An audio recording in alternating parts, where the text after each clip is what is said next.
All right. Hello, everybody, and welcome to this very special event. I'm Rajani Shailender, Vice President and Business Unit Head at Tech Mahindra. I'm based in San Jose, California, and it is my distinct pleasure to welcome you all to this very, very special event to celebrate diversity and honor success. This year's International Women's Day theme is Break the Bias. And to discuss this extremely important topic, we have a distinguished panel lined up for you. Our amazing panelists are senior leaders who have a lifetime of experience in forging ahead in their professional and personal lives, undeterred by societal and organizational biases. So, without further ado, let's get started. Anu, would you like to introduce yourself? Absolutely. Thanks, Rajini, and very good morning to everyone who has joined us on this live stream today. This is Anu, and I head the Global Delivery Center and the Solution Architecture practice at Adobe Professional Services. Come with about 28 years of experience, have played varied roles across different groups and technology areas. One of the things that I'm really passionate about is women in technology. We'll talk a lot more during our session today. Over to you, Asha. Thanks, Anu. Thanks, Rajani. I think it's a pleasure to introduce myself in this kind of a forum. I'm Asha, as you know. I'm working with VMware as a senior manager for enterprise data and analytics team. I lead several MDM platforms and enterprise data quality function as well.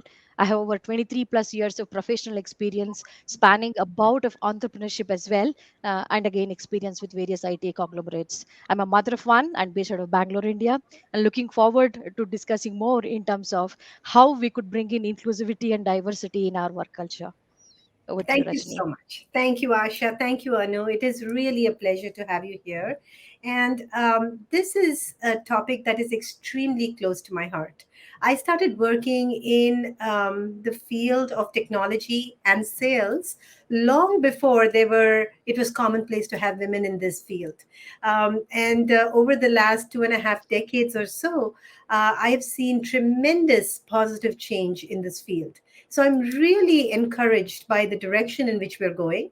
And while we are by no means there, we are taking the right steps in the right direction. So that really is very encouraging to me. And I believe that forums like these, conversations like these with powerful, important leaders like you all, is what's going to help us make the change happen faster than otherwise. So again, thank you so much for being here. There's a wonderful quote by Marla Yousafzai on taking a stand. She says, "You never know who will stand with you unless you stand first." So, to get us started, I'd like to invite each of you to share a personal anecdote on a time when you or someone you respect took a stand to break the bias. So I can go first, Asha.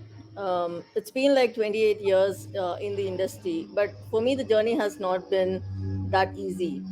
So, being the only child in my family, I was the first one to get married, of at an age of about 18 years. I was just, barely done with my, graduation. And I was very passionate about academics. I really wanted to. And at that particular point in time, where I think there was so much of girls married and should take care of families, I think this was the time where I wanted to actually do my post graduation masters in computer science. And I think there were two individuals who stood by my side. That's my father and my husband. And to me, I think they have to literally had to convince everybody around that this is the right thing for lady at that particular age to do, right? And for me, I think that is something that somebody had stood by my side and supported me, while probably everybody felt that the right thing was for me to just stay with the family and take care. The second thing is, after you do your masters as well, I think one of the most important thing those days was, I think, teaching. And women are stereotyped to be people who are good with teaching, pick up something which is 8 to 4 sort of a job, so that you can take care of your family and kids after.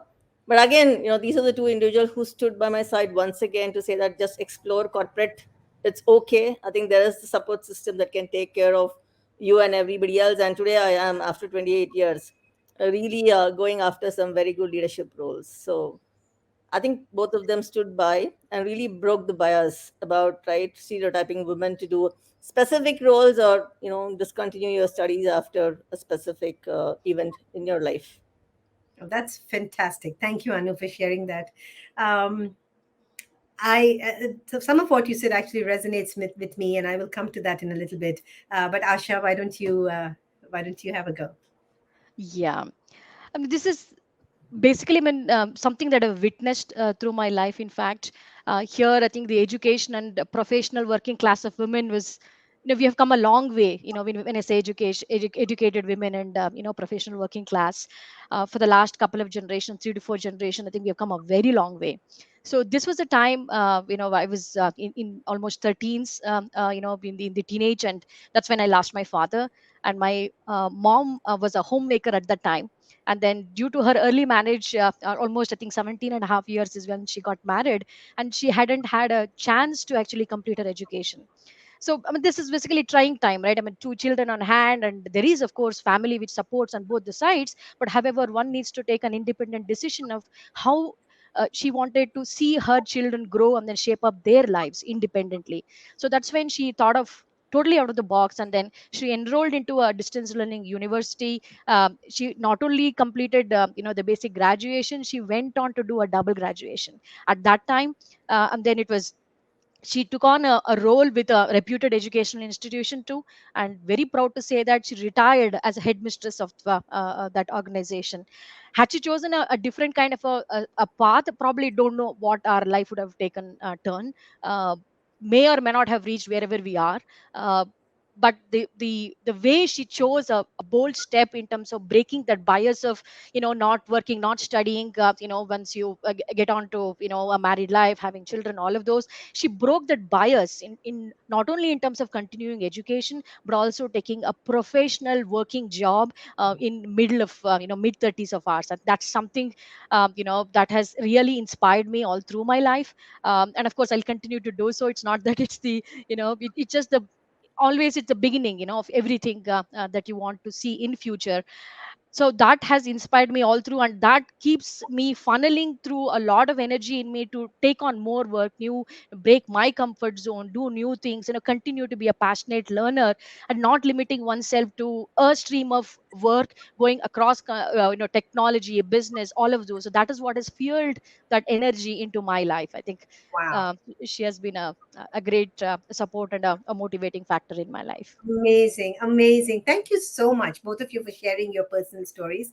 I'll be honest with you, it gave me goosebumps. It honestly did, because, they say behind every successful man, there's a woman, but behind every successful woman, also there is a woman. There's a So, woman, yes. yay. And I was saying, Anu, a lot of what you said, and Asha, what you said actually resonates with me as well, because, my parents have actually broken biases all their lives. 50 plus years ago, they actually got married for love and went against societal norms and things like that. And they have always, and we are two girls, two daughters, and they've always told the two of us that you can do anything you set your mind to. There is no such thing as this is a man's job and this is a woman's job. You can do anything. So they've treated us like, children, not daughters, not sons, daughters, but kids, children, right? And so I'll give you one example. When I was my first job right out of college, I did my engineering. HCL came to campus to recruit, and I put my name down. And the hiring manager, the hiring team from HCL actually spoke to my campus recruitment manager and said, "There's a girl's name on this list. Tell her to strike it off because we don't hire women in sales." And I spoke to my dad, and my dad said, "Let them say no to your face. Go through the process. Let them say no." And I said, "Okay." And I did. I went through the entire process, and they said, "Why are you wasting your time?" I said, "It's a day in my life. It's fine. I'll go through it." And I went through the process. They had 5 rounds of interviews, and we kept getting shortlisted, shortlisted, shortlisted. And I was thrilled because I was one of two people that got hired that day. So I was one of the very few women that got hired that year. And it's all because, we chose to break the bias, right? And that has been a constant in my life as well. So I think, having these powerful figures in our life kind of egging us on is an amazing benefit. And I also look at that as my responsibility for the future generation to make sure that I'm giving them that confidence that you can do it. There's nothing stopping you. It's the bias, and biases are meant to be broken.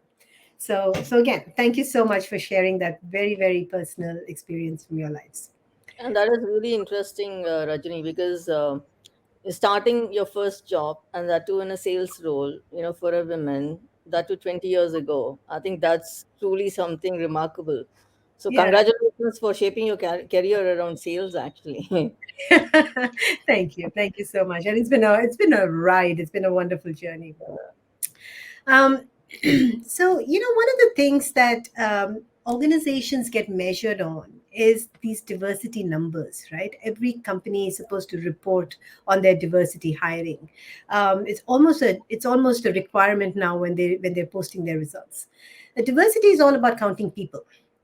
Whereas inclusion is about making people count. Once you've hired these people, ensuring that they have a voice at the table, right? So, in the context of the workplace, diversity equals representation. But without inclusion, the crucial connections that attract this diverse talent, encourage their participation, foster innovation, and lead to business growth will never happen. So I'd love to hear your perspective on what each one of us can do at a personal as well as a professional level to foster inclusion in our organizations as well as our communities. Yep.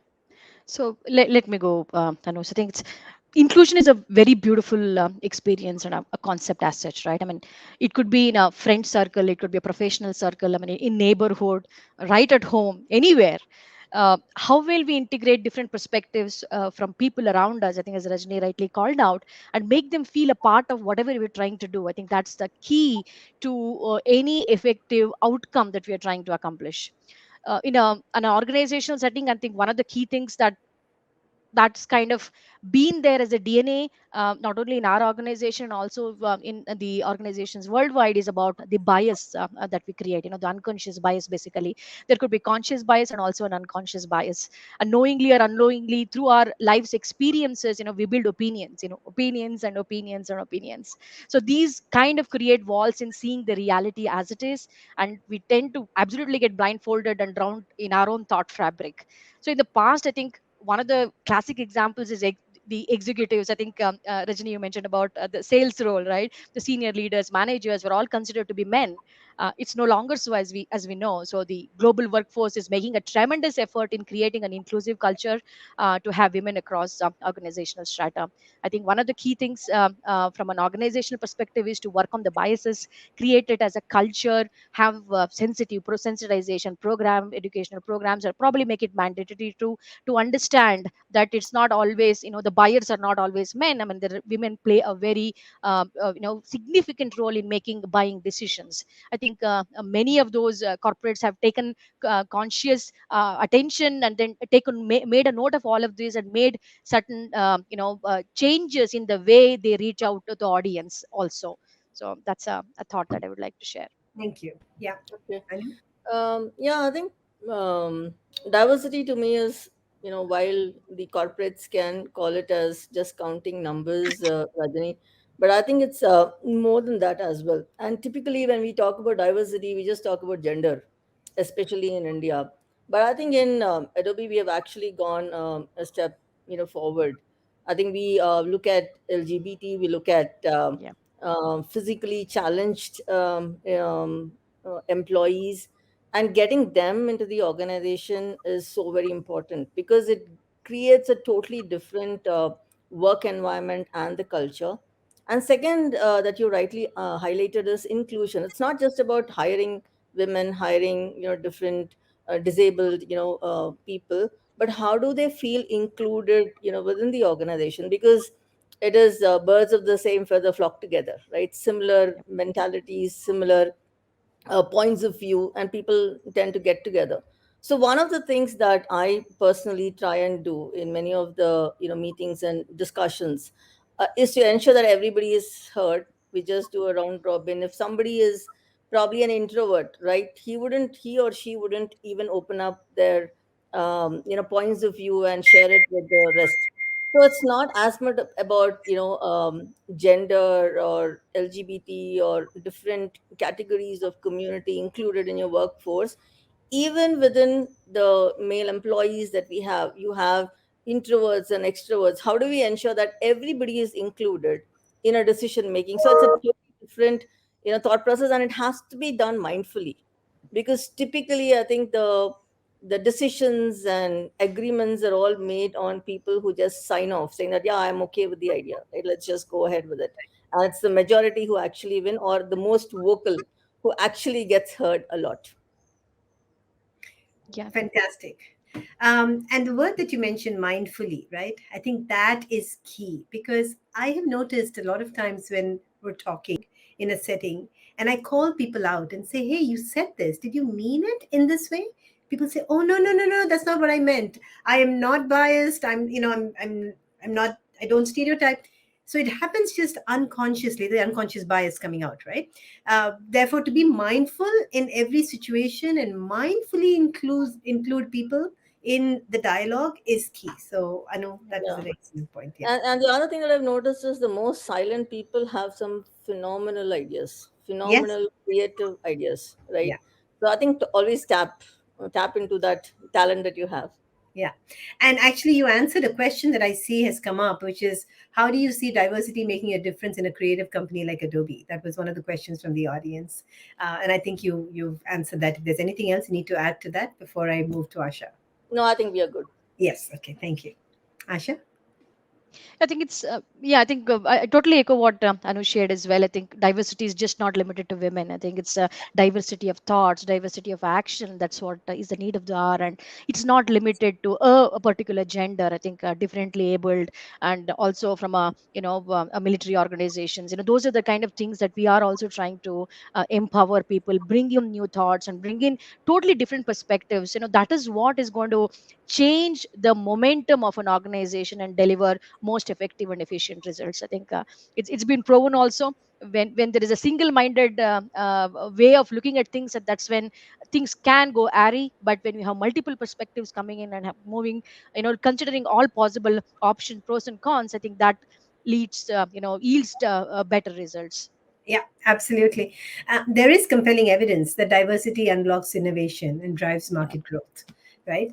Um, so, what you talked about in terms of the silent people having the best ideas, encouraging people to kind of come out of their comfort zones and talk and be creative is really key in the difference between an average company and an excellent company, right? What I would love to hear, if possible, are some examples. If you could quote one or two examples from your professional life where someone's come out with an out of the box idea, um, that would be excellent. That would be something that I think everybody would love to hear. Yeah. So I can go first on that. um, you know, Heading a 1,500 people organization, one of the things that we typically do when we start off a new year, or before even we start off the new year, is strategize, right? Strategize and get all your teams together, and all the next level leaders also, and to brainstorm and come out with ideas. And we follow the normal design thinking process, right? Design thinking in terms of coming out with ideas and all of that. But I think typically when you do a design thinking, I think it's the ideas which get the maximum number of votes, right? The one which is like the most popular is the one that gets picked up for the next big priority for the organization, and what we have to do. um, Now, one thing that I like to also look at in all these strategy meetings is the ones which don't get any votes, right? And the ones where people say it's very difficult, it's not going to work, right? These are things that are not going to work. One of the big things that we had taken was so difficult to actually do is just in time attrition backfill, right? This is burning problem in the industry right now. Mhm. Attrition is like, at a different level altogether. And just to fill in, our positions itself takes about 90 days. And when we had this just in time backfilling, right, this was considered as something, it's not possible, right? I don't think you can ever do it. But I think, while we know it was very, very difficult, and somebody said, why not try this, we said, let's just think about it. And what we have done is, in Adobe we have this program called She Sparks. She Sparks is the women internship program to call back women who have taken breaks from their careers. And what we do is, we have this women go through very robust training program for about 3 months or 6 months, based on their ability to get back to the mainstream, corporate, world. And this pool is right now helping us in terms of doing just in time attrition backfill. That the moment they are ready, I think we just offer them, against positions that they are eligible for. And this is a huge success in my organization. Things that, yeah, things people have said it's not possible, I think we've made it happen. Now, have we got complete control? Not yet, but still, it's a great idea. It's a Yeah. great idea for us to actually do, implement. And this is something that I can never forget, actually. Oh, that's fantastic. I think Yeah. I'm going to have to steal some of that idea and use it in our Go ahead. company. Yeah. Because you're actually tapping into a diverse pool and providing them with a path to fulfill your needs. So everybody is Absolutely. happy, right? Everybody Yep. benefits from this. That's Yep. fantastic. Yep. Asha, thoughts? Yeah, I think in our organization also we have a similar mindset in terms of looking at creative and innovative ideas. I think probably the same topic which Anu mentioned in terms of resources can be, and then bringing different perspectives. So we have various initiatives like Tara, Nakshatra, and the names itself are so profound. And Swara. There are a lot of programs and initiatives, and we have been investing in it for the last couple of years to Actually, encourage. Asha, if I can interrupt you, I really like those names. Let me steal some of those, actually. I need to check if it is trademarked. Let's say these are the innovative programs where we not only give opportunity for diverse candidates, specifically women, to come and get trained with us on the products and services that we offer for a particular period, and then based on the qualification criteria interviews, they get an opportunity to work with us as well. I mean, not only with us, but they can also explore working with our partners and our network of people where VMware production services are kind of deployed. So that's one of the key things which has been a flagship program, and it has been fairly successful. I think you see those trends on the net as well. And also in terms of Swara, which gives a kind of an omni channel for folks to share their opinions and thoughts and feelings, right? I think the time, like we hardly talk about feelings anywhere, so it's all about numbers, numbers, and numbers, You're right? stealing my next question. I'll come to feelings very soon. Yeah, I think these programs encourage people to break, shed all inhibitions, and then share their thoughts, like how they feel working with an organization, etc. So I think that's one of the many of the key initiatives that we are running in the organization. That's fantastic. Fantastic. So there's actually a question Manoj Chaudhary has asked: does diversity mean only male-female ratio, or does it include employing LGBTQ, physically disabled, challenged disabled, etc. as well? And I think you've answered the questions in the course of some of the comments that you made, and I want to amplify that as well, right? Saying that when we talk about diversity, it's just because you see three women in this panel today doesn't mean that we're only talking about women.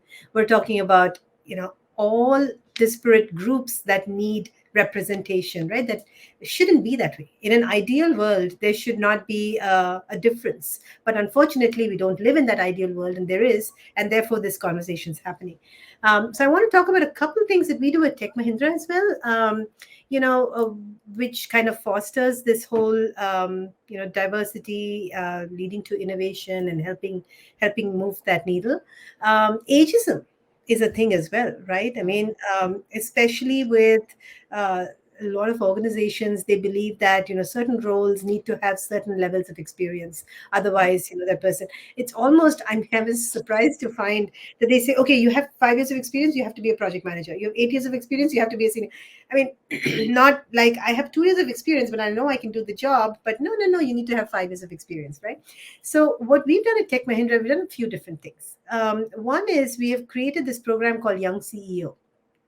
Mhm. Our CEO is very, very, very keen to ensure that the right person does the right job, irrespective of their age, their gender, their ability meaning, as an ability disability.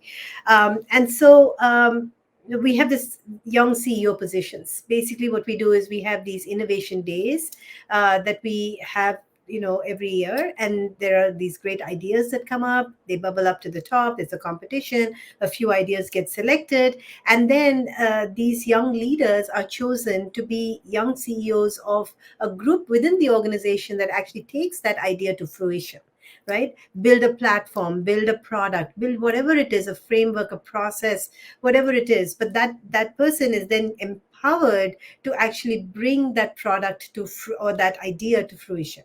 And in that way, we're actually encouraging people to take initiative, to show that vision and act on their vision, right? The other thing that we also do is the shadow boards. So just like we have a regular board for the company, we also have the next cadre, younger people that bring a completely different viewpoint, right? Who come in and who actually shadow the board and hear about the real life situations that companies are in, and come up with crazy ideas. What people might consider crazy, some of them actually work, right? I teach a class on design thinking, and the one thing I encourage my students to do continuously is come up with ideas, 5 ideas, 10 ideas, and throw them away. Dig deeper, because it's your 20th idea or your 30th idea, the one that came from within, right? The first 5, 10, 15 ideas, everybody comes up with that idea. So it's almost a me too. But then if you go deeper, which is what we find in these kind of situations when we have these shadow boards and these young CEOs coming in and, really coming up with some crazy ideas that people who've been in business for 20 years would never even think of. So, yeah, so great initiatives all. No, I think that's really good to have the shadow board. This is something that I've not seen too many organizations actually invest in a shadow board, and I think really kudos to TechM for having thought about such a good platform where all the young budding CEOs can be groomed. Yeah, Actually, good yeah, thought. absolutely. Absolutely. Yeah, thank you. All right, let's change gears a little bit and go to the thought that Asha kind of alluded to. In this, it's an unnerving world that we live in, right? Hopefully, we're coming out of some of the chaos that was created by COVID, but it has still been an unnerving world of social distancing and ever-changing landscapes. Asha, you mentioned to me before we started that you might have to put on your mask soon, in Yes. case people start coming in. It's early and people are not around, but that's the world we live in, right? That's the world that we have kind of grown used to over the last 2 or 3 years. But in this kind of unnerving world, the clarion call for empathy and inclusivity has never been louder. So let's talk a little bit about why leading with empathy is important and how we can break the bias to ensure that EQ is given as much importance as IQ in the workplace. Okay, so let me go with that. So I think it's uh, to bucketize these two, EQ and IQ, right? So it's we can say it, IQ is at an individual level. It's the ability of an individual to think, like reasoning and all of those, and then it can also relate to ego portion of an individual too. However, if you look at EQ, which is the emotional quotient, it's not only taking responsibility of one's own actions, but also being cognizant of people all around, and then taking a collective decision. So you are responsible, and the ego is not at an individual level, it's at the effectiveness a team level. So that's what I think, that's from a logical point of view, that's how I would like to categorize as a different class of features from these two ones. But and organizations need to have more of EQ, because we may have stars, and stars are basically independent contributors, who probably 5 to 10% of the org may have stars, but we need this solid horizontal individuals who continue to contribute as a team, and then kind of allude to the 80% of the company's revenue. I think we need to invest people who can in terms of cohesively working, bringing their thoughts together. So that's EQ needs to be given. It is not been given the due importance in the past, but I think it's time that people need to be sensitized, and that work culture of having EQ given at least, if not more importance, at least equal importance as IQ. Yeah, absolutely. Thank you. Yeah, and I think I would, second that. And both EQ and IQ are extremely important. I think each of those have their own impact, right? And to me, I think you can't ignore IQ as well, right? For businesses to run, to think ahead, you have to be a visionary, you have to be intelligent, you have to, think about what impediments would come and hit the business at the right time and be prepared for the risks and all of that. So intelligence and having a high intelligent question is extremely important to run the business. At the same time, as we grow higher up, I think understanding your team, the dynamics of the team, and what motivates people, right? Because what motivates an individual, a top performer in your organization, versus what would motivate a totally different functional leader who is also maybe the top performer, right? I think the motivational factors are very different, and to understand what motivates people, that's a very difficult skill. It is not easy to, Yeah, especially what I've seen is in the remote working model where the personal interactions have reduced significantly.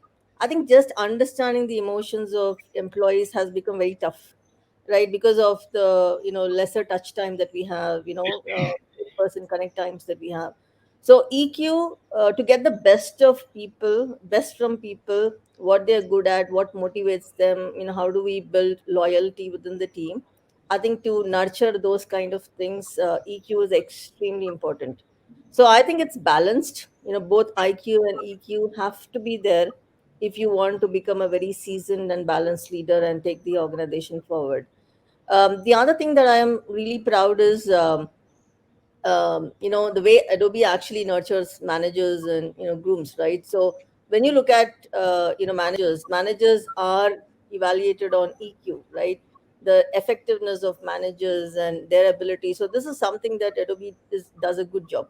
So as much as business parameters are evaluated, I think the effectiveness of how they deal with their teams and how they are actually building teams and building the culture that Adobe has envisaged is something that we actually do very diligently, within Adobe. that's fantastic. That's why we love working with you. But no, but I hear you, and I see that. I see that more and more. I have a son who's just graduating from college, and he has gone through a couple of interviews, and some of these larger organizations that are actually doing well in the market. In addition to the technical rounds, they also have a psychologist talking to the candidates and interviewing the candidates for the right fit from a psyche standpoint, which I think is amazing, right? I mean, it can be a little intimidating for these youngsters who are coming out of college, but I think they can handle it. But no, but I think that's very important. And so companies, it's encouraging to see that companies are actually looking at EQ as well as IQ, because we know, I mean, there are enough and more examples of companies that have been headed by or founded by extremely intelligent people with terrible EQ, right? And they have bombed. They have failed so badly because even though they have a brilliant product or a brilliant service, if they're not able to handle the emotional side of things, the companies go to waste. So that's an extremely important part. So thank you for that. That and congratulations to Adobe for um, taking that into consideration. I want to take an audience question just so that we have a little bit of variety here. Anisha asks, how important is mentorship when fostering a diverse company culture? Uh, what I would love to hear from you is not whether it is important or not, not just whether it's important or not, but can you give an example as well of when you have mentored somebody or have been mentored by somebody and how that's made a difference? Okay, so I think I'll have to just bring in a lot of Adobe context here, because mentorship again, like you said, it's important. I don't think anybody would say it's not important. But I personally got mentored, right, and I would, the HR from overall ACS and DX business that I'm part of. I think from whenever they are actually grooming individuals and leaders to get to the next level, one of the things that Adobe does is they ensure that you get a designated mentor who spends time with you at least once in a month. Just have sessions with them to come back with your problem statements, right? What is the problem statement? What are you struggling with today, and how do we cope? And for me, coming from a SI background, I spent almost like 20 years, 2 decades with the SI. The culture and the rhythm of business that you have in an SI is very different from a product company. And it was a struggle, when you join and shift the organization where the culture is, totally, different. How do you embrace the new culture? And you will really require mentors to help you to get to that culture, right? So for me, I benefited a lot from that. And because of the benefit that I got, we've also run what's called as a mentorship program within the ACS organization in India, where people can nominate, right? Nominate that I want mentorship on this specific topic or this area, and then you designate leaders who are good at it, right? And they can spend some time with you. So I think that has been successful as well. Fantastic. Thank you so much. Asha, any Yeah. comments?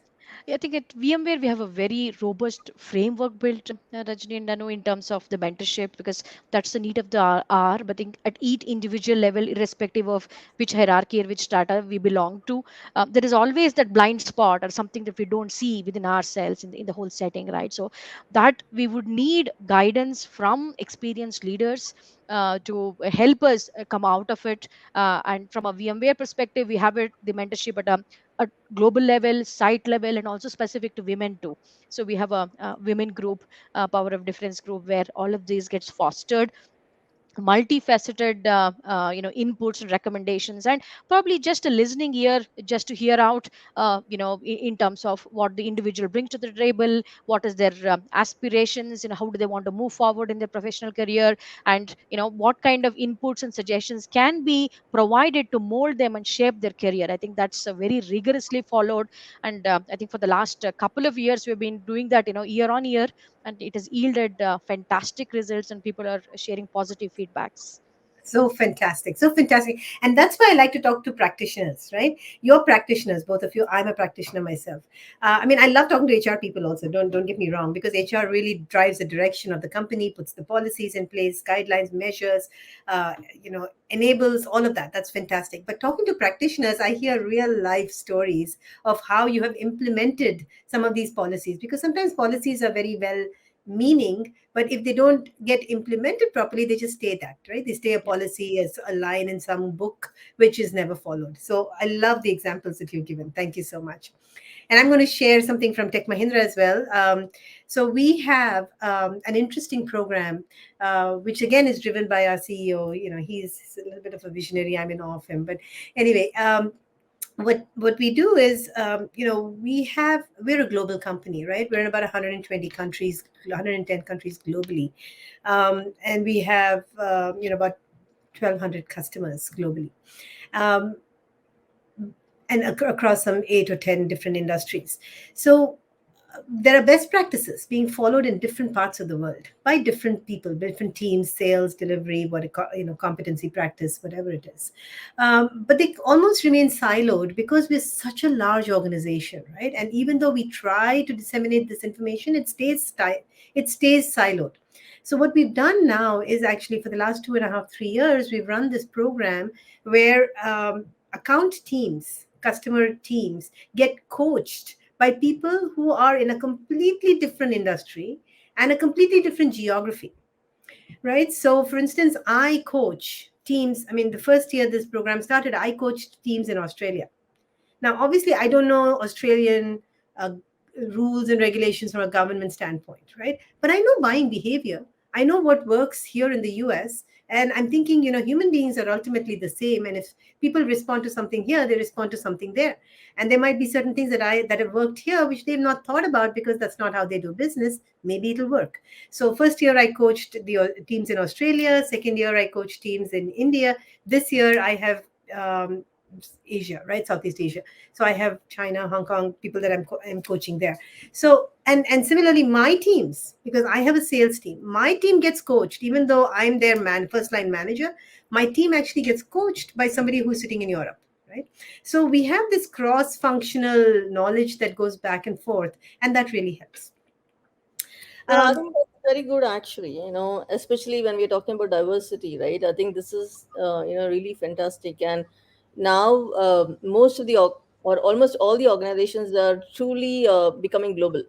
When you yeah, have global organizations, it's extremely important that, the acceptability of, leaders from different origin, thought process, culture, and then getting mentored, yeah, by people. I think that's really going to shape a truly global organization, I think. yeah. No, I Global agree with workforce. Yep. you. Yeah, global workforce, exactly. Um, the one thing that comes to mind when we talk about mentorship, more and more, I think we need to start talking about allyship as well, right? Which is not just that I have a mentor who will guide me and help me see the right way to do, or help me voice what I want to do, help me and guide me in the right direction, but actually who will champion my cause, right? So I'm finding a lot of companies actually have very formal allyship programs. Do you have anything like that? Is there something like that going on at either Adobe or VMware? Yep, we do have that kind of a framework, Rajni, in terms of allyship. It's basically, we have power of difference groups. We call it pods of various ethnicity group and interests, etc., Okay. where people with a common agenda, objectives, they come together and then take the baton of taking that flagship forward. So we have those safe environments where people are able to share their thoughts very freely, openly.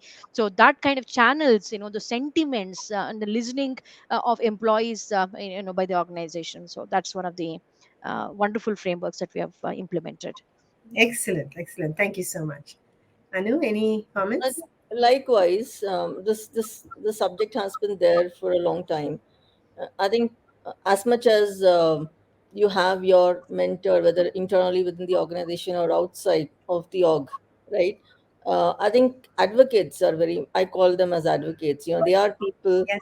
who are invested, and you need to have advocates in, for example, in a product company. You will need advocates from engineering. You will need advocates from product management. You will need advocates from, HR and your own organization. And the reason why all of these are important is because they have a different perspective about you as an individual.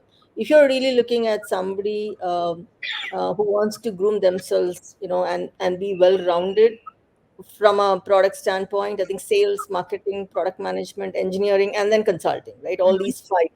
You need to have a flavor of it. And when people see you, right, somebody from outside sees you, I think they'll be able to give the perspective from the different organization. And that can help you in terms of, mentorship and then grooming. And they can also be very good advocates if you're wanting to move across, different, groups and organizations, right? So I think, it's really good. And most of it is left to the individuals also, in terms of how do you want to build that sort of a network, within the org. And it's very important for Yeah, matrix and global organizations. This becomes extremely important. yeah, absolutely. And rather than it being an initiative that people take on themselves, when it is an organizational initiative, I think it is that much more powerful. Right? Powerful, yes. Becomes a multiplier. Yeah. Yeah, exactly. A force multiplier. You're absolutely right. I'm going to change gears a little bit, okay? And I'm going to talk about this concept of the Gen X woman, right? So that's, defined as people born between maybe 65 and 90, right? 1965, 1990. Um, they're smushed literally between taking care of parents on one end and kids on the other end. So they have gone from being ignored to being needed by two different age groups, right? I guess the question for you is how can organizations support these Gen X women? and help them be their most authentic selves, all the while getting paid what they're really worth. Thoughts?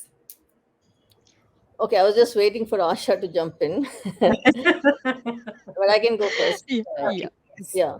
So I think, I am in the middle of all these things right now.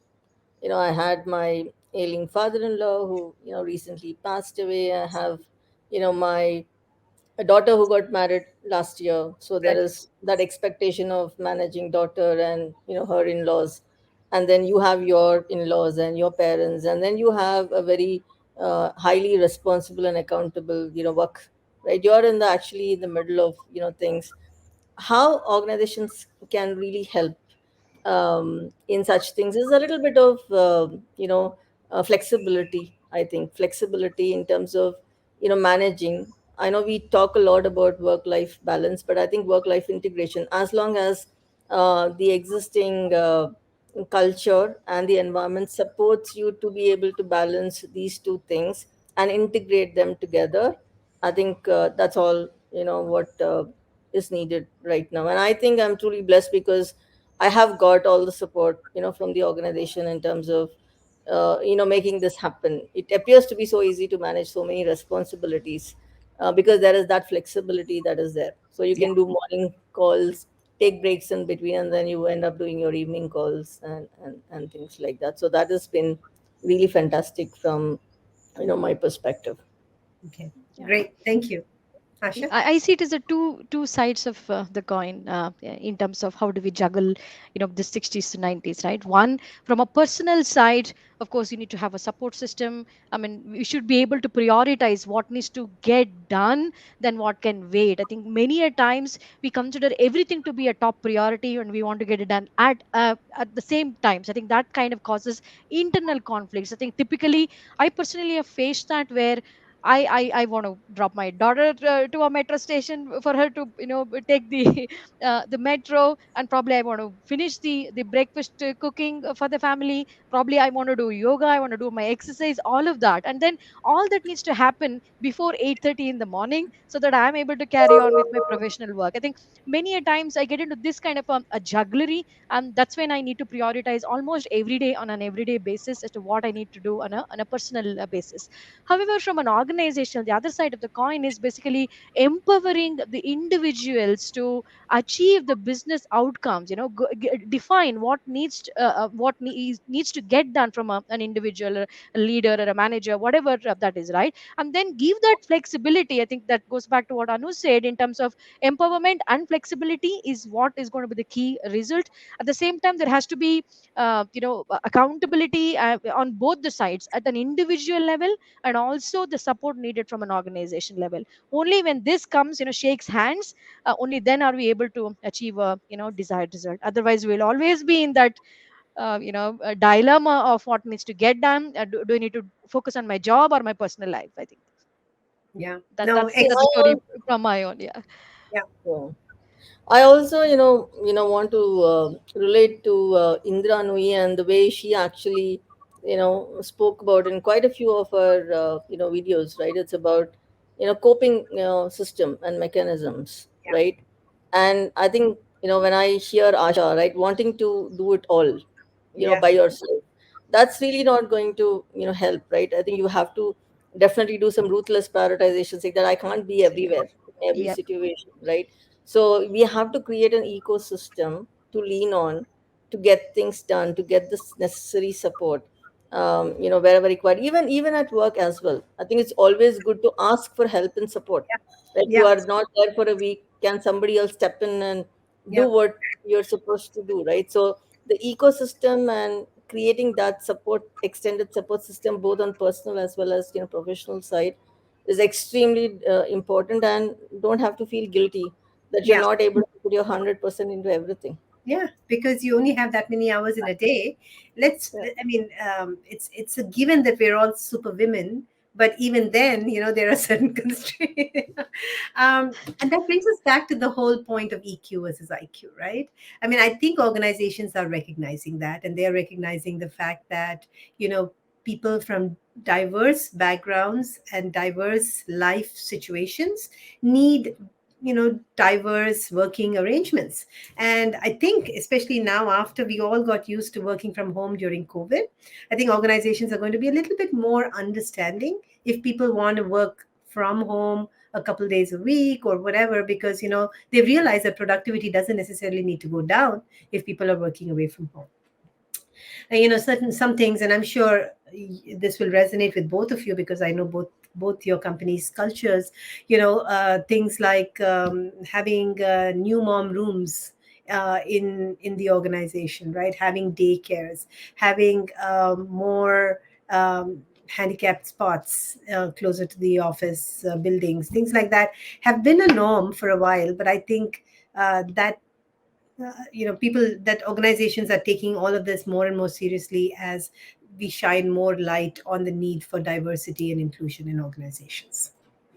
Before I move on, we're coming towards the end of the hour. I wanted to call out a couple of compliments that you have received. So let me just take a moment, because I do have one more question, but I don't want the compliments to get lost. So let me find that right here. Yes, this is for you, Asha. It says, "Kudos to your mother, dear Asha. She has been an inspiration personified for you." So I think that's a very, very nice, from Tusharika Grover. And then, Anu, there was one for you as well, which was, "Kudos to your initiative to bring back women to corporate train and deploy." So I think there's a lot of wonderful, valuable lessons that we're learning from both of you, and hopefully a couple from me that people can go out and use in their daily lives. There is another question. Why don't we take this, and then I'll go to the final question of the evening. How do you approach understanding co-workers from different backgrounds? So I think on this one, it's very important to understand their journey, right? I think everybody has their own journey as to how, it's like their personal profile and personal resume, right? We look at, their academics, we look at their experiences and all that. But I think every individual is in a way because of his experiences and because of what he or she has gone through in their entire life. So understanding that is extremely important, right? And once you get that, I think it's very easy to manage and understand what will, like I said, right, what will motivate them, how do we get the best of the work from them, and stuff like that. So to me, I think investing that time, understanding their journey, I don't think we can do it for everybody, at least for your next level, or people who are very critical within the organization.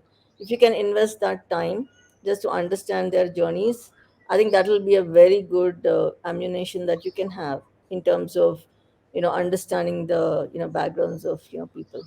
And that's something that I do. I should do more. I don't do enough of it, still.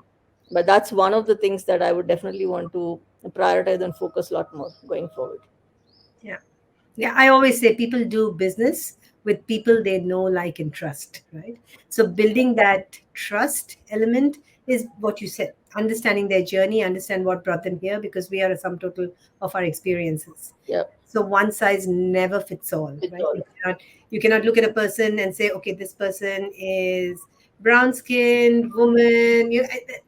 Those are stereotypes that never work. So Yeah, yeah, and I great. really like what you said early on, right? Saying that it doesn't really matter, which country and which geography and all of that. All of them are humans ultimately, Yeah, right? yeah, So how they are choreographed and how their experiences are, I think it's almost the same. yeah. Having managed, folks in the US and some in other regions, I feel that it's the same style. I think the experience is all the same. Right. Yeah. No, absolutely, you're right. Asha, I think, any? yeah, the fabric of being human, I think it's common. I think totally echo Yeah. what you both shared.